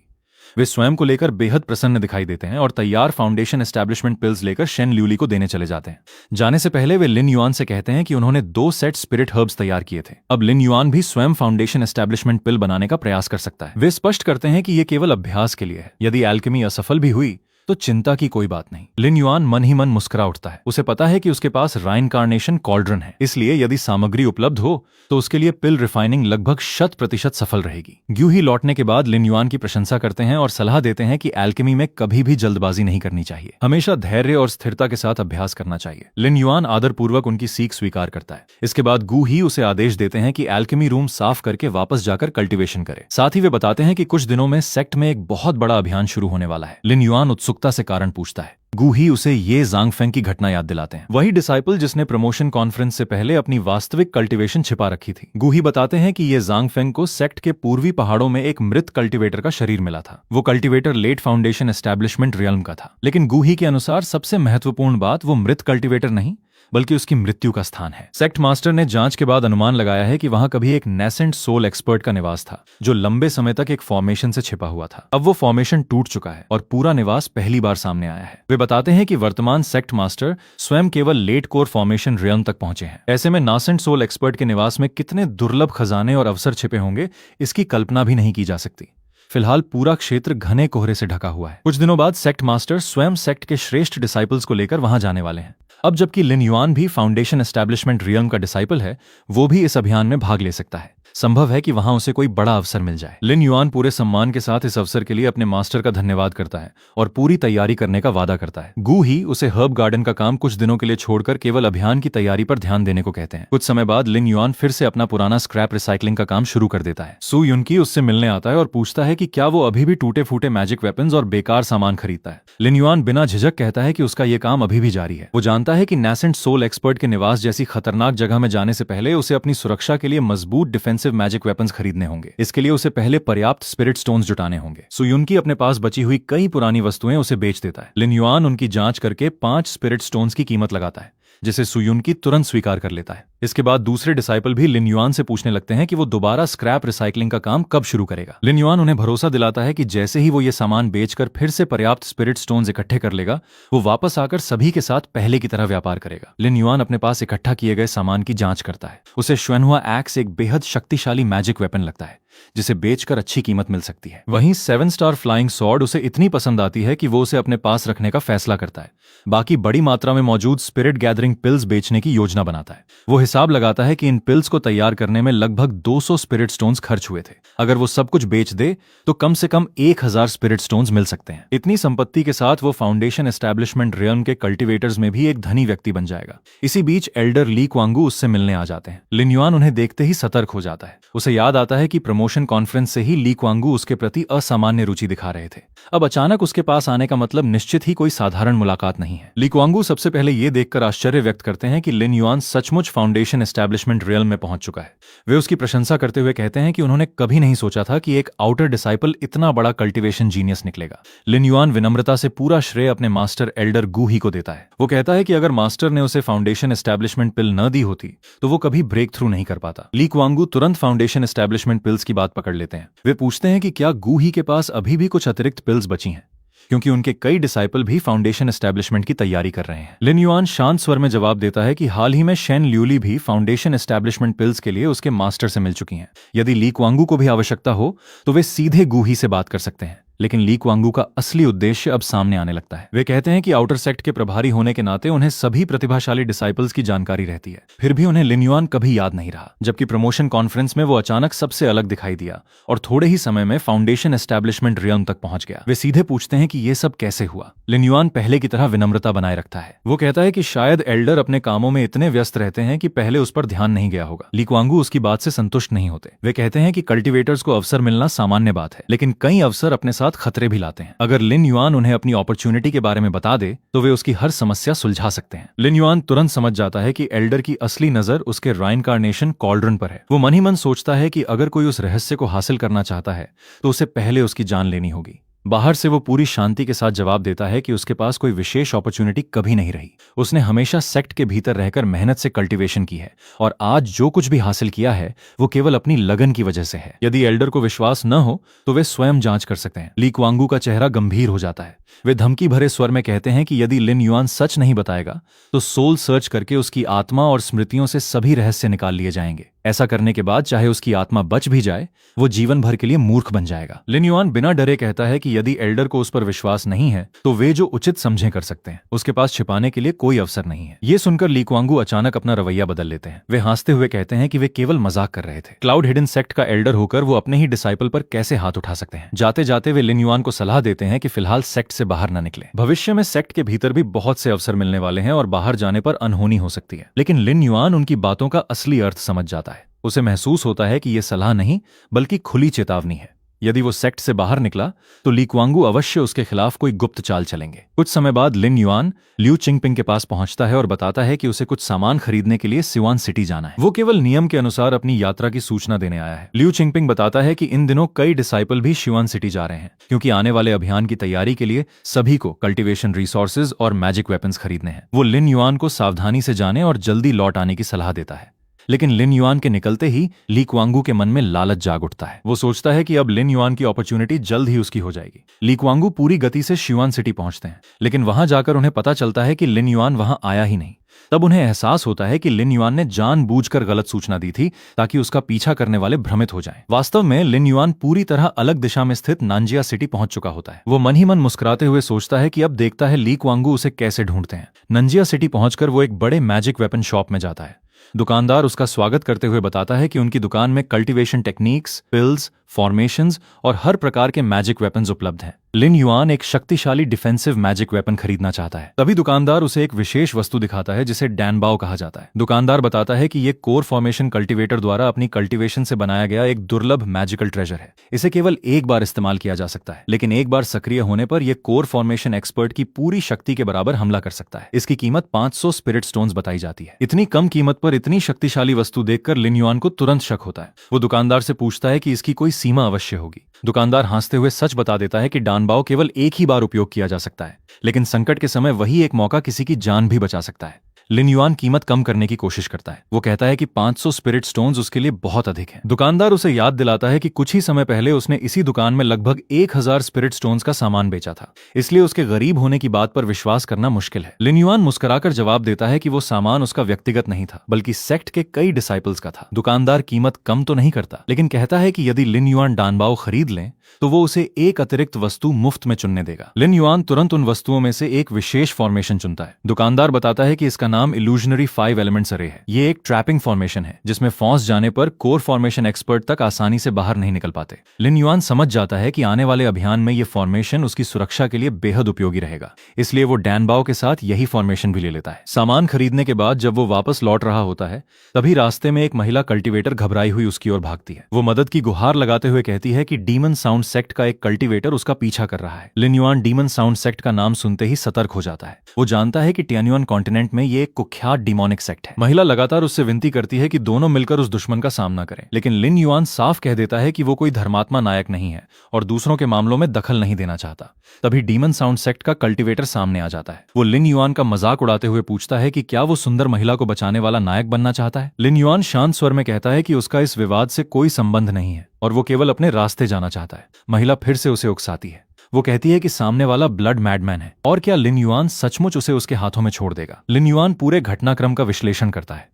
वो देख चुका था कि अभी तक उस कल्टीवेटर की घंटी से होने वाला हमला केवल महिला पर हुआ था, उस पर नहीं। इसलिए वो निष्कर्ष निकालता है कि अगर महिला उसके हाथों में चली भी जाए तो शायद वो उसे मारने नहीं वाला। वो यहां तक कह देता है कि बेहतर होगा वो स्वयं ही उसके साथ चली जाए। ये सुनते ही दोनों सामने वाले हंसने लगते हैं। वे स्वीकार करते हैं कि वे दोनों एक ही पक्ष के हैं और पूरी घटना केवल एक जाल थी। महिला अपना परिचय शू मायर के रूप में देती है। वो आश्चर्य व्यक्त करती है कि लिन युआन पहला व्यक्ति है जो उसकी चार्म टेक्निक के प्रभाव में नहीं आया। लिन युआन शांत स्वर में जवाब देता है कि शायद वो केवल मरना नहीं चाहता था। अगर उसने जरा भी लापरवाही दिखाई होती तो अब तक अपनी जान गंवा चुका होता। शू मायर मुस्कुराते हुए कहती है कि चाहे लिन युआन मरेगा, लेकिन उसे मरने से पहले खूब हंसाएगी। लिन युआन भी बिना डरे जवाब देता है कि अगर विकल्प मिले तो वो हंसते हुए जीना पसंद करेगा, मरना नहीं। तभी डीमन साउंड सेक्ट का दूसरा कल्टीवेटर अधीर होकर कहता है कि अब बातों में समय बर्बाद करने की आवश्यकता नहीं है। दोनों को मिलकर तुरंत लिन युआन पर हमला कर देना चाहिए। डीमन साउंड सेक्ट के दोनों कल्टीवेटर्स अब लिन युआन को घेर लेते हैं। वे उसे चुनौती देते हुए कहते हैं कि अब उसकी मौत तय है। लड़ाई शुरू होते ही दोनों पक्षों के बीच जबरदस्त टक्कर होती है, लेकिन अचानक स्थिति बदल जाती है। डीमन साउंड सेक्ट की महिला कल्टीवेटर घबराकर शुएफेंग को पुकारती है और मदद मांगती है। शुएफेंग तुरंत उसकी ओर बढ़ता है और उसकी सुरक्षा सुनिश्चित करता है। हमला पूरी तरह सफल नहीं हो पाता। सामने वाला अफसोस जताता है कि वो एक ही वार में लिन युआन को खत्म नहीं कर सका। उसे यकीन है कि लिन युआन के स्टोरेज बैग में जरूर बहुत से कीमती खजाने होंगे। इसके बाद वो लिन युआन से पूछता है कि वो किस सेक्ट का डिसाइपल है। उसका कहना होता है कि अपनी उम्र में पहली बार उसे किसी ऐसे व्यक्ति से सामना हुआ है जिससे उसे सावधान रहना पड़ रहा है। लिन युआन बिना अपनी असली पहचान बताए जवाब देता है कि उसका नाम ली फेंग है और सामने वाला ये नाम अच्छी तरह याद रखे। दूसरा पक्ष भी कहता है कि वो इस नाम को कभी नहीं भूलेगा और भविष्य में सबसे पहले उसी व्यक्ति को मारेगा। इसी बीच सामने वाला अचानक देखता है कि लिन युआन के पास एक गारंटी ट्रेजर है। वो हैरान रह जाता है क्योंकि ऐसी वस्तु अत्यंत दुर्लभ और मूल्यवान होती है। वो सोचता है कि यदि उसे इसका उपयोग भी करना पड़े तो बाद में लिन युआन के स्टोरेज बैग में मौजूद खजाने उसकी भरपाई कर देंगे। लेकिन तभी उसे महसूस होता है कि उसका साथी ब्रदर श्वेनहुआंग अभी तक नहीं पहुंचा है। परिस्थिति अपने पक्ष में न देखकर वो पीछे हटने का फैसला करता है। जाते जाते वो फिर से लाइफेंग का नाम दोहराता है और बदला लेने की कसम खाता है। उनके जाने के बाद लिन युआन राहत की सांस लेता है। वो मन ही मन मुस्कुराता है कि उसने केवल उन्हें डराने के लिए उस एक बार इस्तेमाल होने वाले गारंटी ट्रेजर का सहारा लिया था। उसे इस्तेमाल ही नहीं करना पड़ा। सबसे महत्वपूर्ण बात यह थी कि अब डीमन साउंड सेक्ट के लोग ली फेंग को अपना दुश्मन समझेंगे, जबकि असली लिन युआन पूरी तरह सुरक्षित रहेगा। सेक्ट लौटने पर लिन युआन की मुलाकात ल्यू चिंगपिंग से होती है। वो ल्यू चिंगपिंग को फाउंडेशन एस्टैब्लिशमेंट रियल्म में ब्रेक थ्रू करने की बधाई देता है। ल्यू चिंगपिंग भी उसे देखकर खुश हो जाता है। वो बताता है कि पिछले 2 दिनों में एल्डर ली कुआंगू कई बार उसके बारे में पूछताछ करने आए थे। वो उत्सुकता से पूछता है कि क्या लिन युआन ने किसी तरह एल्डर ली को नाराज कर दिया है। लिन युआन सहज भाव से कहता है कि शायद एल्डर ली उसके मास्टर से पिल्स बनवाने के लिए आए होंगे। आखिर गू ही सेक्ट के सबसे महान एल्केमिस्ट हैं। लेकिन मन ही मन लिन युआन समझता है कि ली कुआंगू अभी भी उसकी अपॉर्चुनिटी हथियाने की कोशिश में लगे हुए हैं। उसे खुशी होती है कि वो शिवान सिटी की जगह नानजिया सिटी गया था, वरना शायद ली कुआंगू सचमुच उसका रास्ता रोक लेते। उधर ली कुआंगू भी मन ही मन स्वीकार करते हैं कि इस बार लिन युआन ने उन्हें चकमा दे दिया। लेकिन वे निश्चय करते हैं कि नासेंट सोल एक्सपर्ट के केव की यात्रा के दौरान उन्हें फिर अवसर मिलेगा। कुछ समय बाद लिन युआन की मुलाकात स्वयं ली कुआंगू से होती है। वो आदरपूर्वक उन्हें प्रणाम करता है। ली कुआंगू मुस्कुराकर कहते हैं कि इस बार लिन युआन ने पहाड़ से नीचे जाकर काफी अच्छी चीजें खरीदी होंगी। फिर वे अपने नए डिसाइपल से उसका परिचय कराते हैं। लिन युआन देखता है कि वही डिसाइपल अब ली कुआंगू का शिष्य बन चुका है और हाल ही में फाउंडेशन एस्टैब्लिशमेंट रियल्म में ब्रेक थ्रू भी कर चुका है। नया डिसाइपल बार बार एल्डर ली की प्रशंसा करता है कि उन्हीं की सहायता से उसका ब्रेक थ्रू संभव हुआ। लिन युआन शांत भाव से जवाब देता है कि वो भी समय पर एल्डर गू ही का डिसाइपल बन गया था, इसलिए पर्याप्त पिल्स मिलने से उसका फाउंडेशन एस्टैब्लिशमेंट सफल रहा। ये सुनकर ली कुआंगू को ऐसा महसूस होता है जैसे लिन युआन अप्रत्यक्ष रूप से एल्डर गू ही की तुलना उनसे कर रहा हो। दूसरी ओर लिन युआन मन ही मन खुश होता है कि डीमन साउंड सेक्ट के लोग अब भी ली फेंग को ढूंढ रहे होंगे और उसका असली नाम किसी को पता नहीं चला। ली कुआंगू अपने डिसाइपल से कहते हैं कि जल्दबाजी करने की आवश्यकता नहीं है, सही अवसर आने पर लिन युआन को सबक सिखाया जाएगा। कुछ समय बाद एल्डर गू ही लिन युआन को बुलाते हैं और पूछते हैं कि क्या वो हाल ही में पहाड़ से नीचे गया था। लिन युआन सच बताता है कि वो आने वाले अभियान की तैयारी के लिए कुछ सामान खरीदने गया था। गू ही उसकी तैयारी की सराहना करते हैं। वे कहते हैं कि नासेंट सोल एक्सपर्ट के केव की खोज से पहले स्वयं को अच्छी तरह तैयार करना गलत नहीं है, लेकिन साथ ही वे उसे याद दिलाते हैं कि स्क्रैप रिसाइकलिंग का काम उसकी कल्टीवेशन में बाधा नहीं बनना चाहिए। लिन युआन सम्मानपूर्वक उनकी सीख स्वीकार करता है। इसके बाद गू ही उसे एक बॉटल पिल्स देते हैं और कहते हैं कि अगले कुछ दिनों तक वो किसी और काम में न उलझे। किसी भी समय अभियान के लिए बुलावा आ सकता है, इसलिए पूरी तैयारी रखे। बाद में लिन युआन की मुलाकात शेन ल्यूली से होती है। शेन ल्यूली बताती हैं कि गू ही ने पहले ही उनसे लिन युआन का ध्यान रखने के लिए कहा है, लेकिन साथ ही वो चेतावनी देती हैं कि उसे कभी भी अकेले लापरवाही नहीं करनी चाहिए। लिन युआन पूरे सम्मान के साथ यह सलाह स्वीकार करता है। तभी एक और सीनियर सिस्टर उसे सावधान रहने को कहती है। वो स्पष्ट करती है कि भले ही उसका मास्टर उसकी रक्षा करने का वादा कर चुका हो, लेकिन यदि लिन युआन स्वयं मौत को बुलाएगा तो कोई उसकी मदद नहीं कर पाएगा। इसी दौरान टाओ यिंगिंग भी फाउंडेशन एस्टैब्लिशमेंट रियल्म में ब्रेक थ्रू करके वहां पहुंचती है। लिन युआन उसे बधाई देता है। टाओ यिंगिंग बताती है कि एल्डर गू ही द्वारा तैयार की गई फाउंडेशन एस्टैब्लिशमेंट पिल और पहले मिली सहायता के कारण ही उसका ब्रेक थ्रू सफल हो पाया। अब लगभग सभी फाउंडेशन एस्टैब्लिशमेंट डिसाइपल्स एकत्र हो चुके होते हैं। एल्डर्स घोषणा करते हैं कि यात्रा शुरू करने का समय आ गया है। सभी डिसाइपल एक विशाल विंड चेसर फ्लाइंग शिप पर सवार होते हैं और नासेंट सोल एक्सपर्ट के केव की ओर रवाना हो जाते हैं। शिप के भीतर लिन युआन एक स्थान पर बैठने ही वाला होता है कि एक कोर डिसाइपल उसे वहां से हटने के लिए कहता है। लिन युआन तुरंत समझ जाता है कि यह व्यक्ति भी शाओ चैन के पक्ष का है। वो विनम्रता से उसका नाम पूछता है। सामने वाला अपना परिचय कोर डिसाइपल पेंग युए के रूप में देता है। स्थिति को बेवजह बिगाड़ने के बजाय लिन युआन स्वयं वो स्थान छोड़ देता है और पेंग युए को वहीं बैठने देता है। कुछ समय बाद विंड चेसर सभी को उनके गंतव्य व्हाइट क्लाउड वैली पहुंचा देता है। वहां पहुंचकर एल्डर सभी को महत्वपूर्ण निर्देश देते हैं। वे बताते हैं कि व्हाइट क्लाउड वैली पूरे वर्ष घने सफेद कोहरे से ढकी रहती है। सामान्य स्थिति में यह कोहरा हानिरहित होता है, लेकिन यदि इसका रंग लाल हो जाए तो तुरंत वहां से दूर हट जाना चाहिए, क्योंकि लाल कोहरा अत्यंत शक्तिशाली विषैला होता है। उसके भीतर गहराई तक जाने पर कोर फॉर्मेशन कल्टीवेटर भी अपनी जान गंवा सकता है। इसके अलावा पूरे क्षेत्र में नैसेंट सोल एक्सपर्ट द्वारा छोड़ी गई अनेक रिस्ट्रिक्शंस मौजूद हैं। इनमें ट्रैप फॉर्मेशंस, किलिंग फॉर्मेशंस और मेज फॉर्मेशंस शामिल हो सकते हैं। इसलिए बिना पूरी जानकारी के किसी भी फॉर्मेशन को छेड़ना अत्यंत खतरनाक होगा। एल्डर्स ये भी बताते हैं कि समय बीतने के साथ कई रिस्ट्रिक्शंस कमजोर हो चुकी हैं।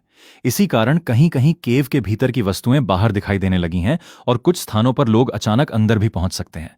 इसलिए हर डिसाइपल को हर समय सतर्क रहना होगा। निर्देश समाप्त होने के बाद सभी एल्डर्स अपने अपने डिसाइपल्स को लेकर अलग अलग दिशा में खोज शुरू कर देते हैं। लिन युआन जैसे ही वैली के भीतर प्रवेश करता है, उसे तुरंत महसूस होता है कि यहाँ उसकी स्पिरिचुअल सेंस बहुत बुरी तरह दब गई है। सामान्यतः वो कई दर्जन मीटर तक महसूस कर सकता था, लेकिन अब केवल 3 से 5 मीटर तक ही देख पा रहा है। ये स्थिति उसे बेहद असहज लगती है। कुछ दूरी चलने के बाद लिन युआन कहता है कि शायद ये सफेद कोहरा भी नासेंट सोल एक्सपर्ट द्वारा अपने केव की सुरक्षा के लिए ही बनाया गया था। साथ चल रहे लोग कहते हैं कि शेन ल्यूली जैसी एल्डर उनके साथ हैं, इसलिए अधिक चिंता की आवश्यकता नहीं है। लेकिन लिन युआन फिर भी सभी को सावधानी बरतने की सलाह देता है। वो सभी से कहता है कि कोई भी समूह से अधिक दूर न जाए और हर समय एक दूसरे का ध्यान रखे। कुछ देर बाद लिन युआन अचानक रुक जाता है। उसे आसपास का वातावरण असामान्य लगने लगता है। वो जोर से सबका ध्यान इस ओर दिलाता है। जब शेन ल्यूली उससे कारण पूछती हैं, तो लिन युआन बताता है कि वे काफी दूर तक आ चुके हैं, लेकिन अब तक उन्हें न कोई खजाना मिला है और न ही एक भी जीवित प्राणी दिखाई दिया है। ये एक विशाल जंगल है, फिर भी यहाँ एक भी जंगली जानवर तक मौजूद नहीं है। उसके अनुसार ये बिल्कुल सामान्य बात नहीं हो सकती, लेकिन समूह के कुछ लोग उसकी इस आशंका को गंभीरता से नहीं लेते और उसे बेकार की चिंता मानकर अनदेखा करने की कोशिश करते हैं।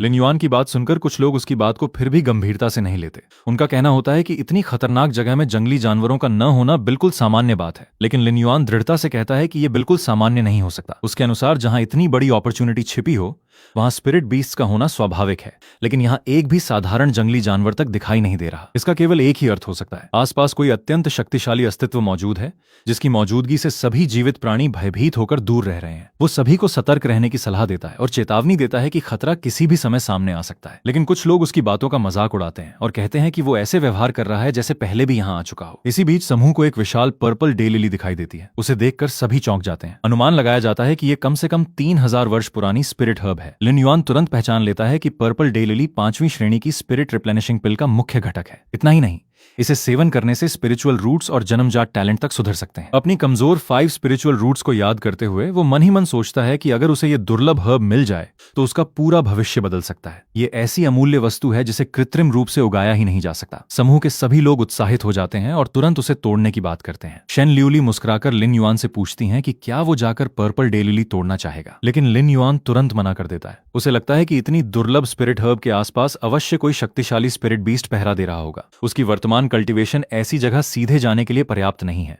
कुछ लोग उसकी सावधानी का मजाक उड़ाते हैं। उनका कहना होता है कि आसपास कोई स्पिरिट बीस्ट दिखाई नहीं दे रहा, इसलिए डरने की आवश्यकता नहीं है। तभी शेन ल्यूली सभी को डांट देती हैं। वो स्पष्ट कहती हैं कि ऐसे स्थान पर सावधानी ही सबसे महत्वपूर्ण चीज है।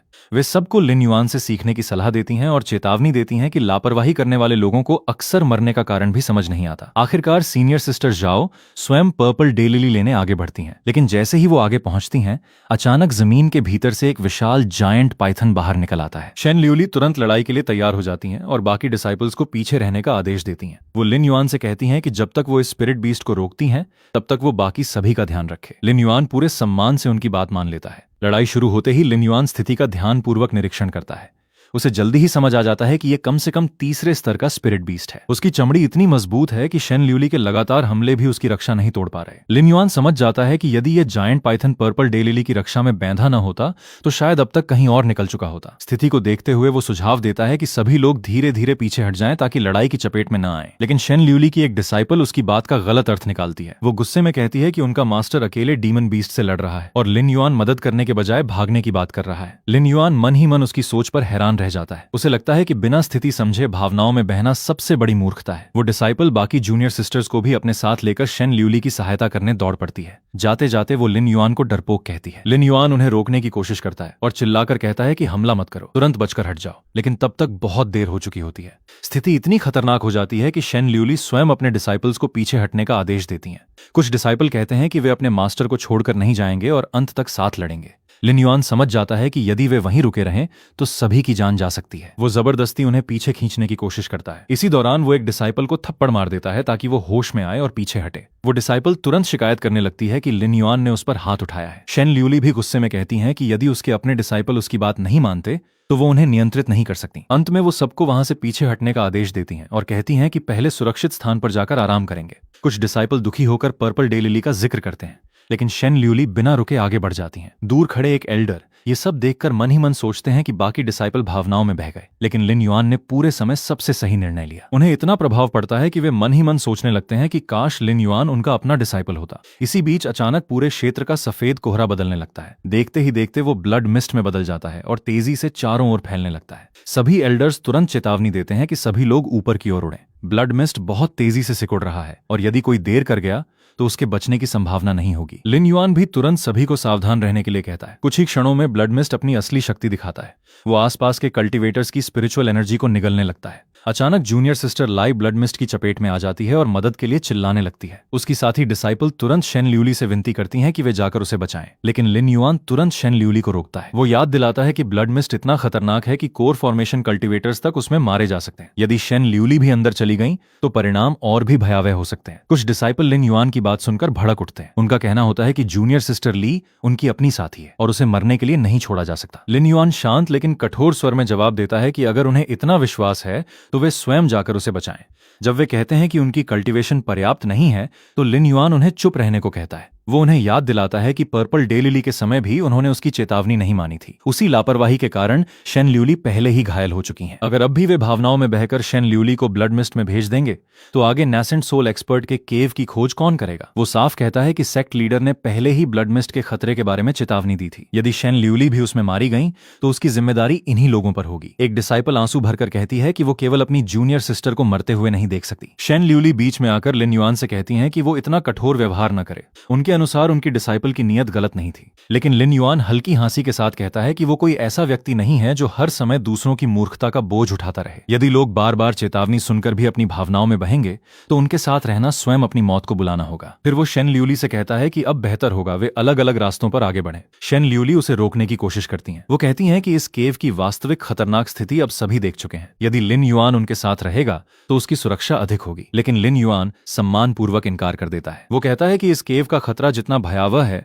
उससे भी अधिक खतरनाक ऐसे साथी हैं जो बिना सोचे समझे हर बार पूरे समूह को संकट में डाल देते हैं। इसलिए वो अकेले आगे बढ़ना ही उचित समझता है। कुछ डिसाइपल उसकी बात सुनकर फिर गुस्से में आ जाते हैं और पूछते हैं कि वो किसे बेकार साथी कह रहा है। लिन युआन बिना झिझक जवाब देता है कि यदि उसे जाना है तो वो अभी चला जाएगा, फिर समय ही बताएगा कि सही कौन था। शेन ल्यूली आखिरी बार उसे समझाने की कोशिश करती हैं। वो कहती हैं कि उनके साथ रहने पर वो कहीं अधिक सुरक्षित रहेगा, लेकिन लिन युआन फिर भी अपने निर्णय पर अडिग रहता है। जाते जाते वो शेन ल्यूली को सम्मानपूर्वक सलाह देता है कि जब समय आए और कोई बोझ पूरे समूह की जान खतरे में डालने लगे तो कठिन निर्णय लेने से पीछे नहीं हटना चाहिए। उसकी ये बात सुनकर कुछ डिसाइपल फिर से भड़क उठते हैं और उसे अपशकुन कहने लगते हैं। लिन युआन शांत भाव से उनकी बातों को अनसुना कर देता है। अंत में वो शेन ल्यूली को प्रणाम करता है, उन्हें सावधान रहने की शुभकामना देता है और अकेले ही आगे की खोज पर निकल पड़ता है। दोस्तों, आज की वीडियो यहीं पर खत्म होती है।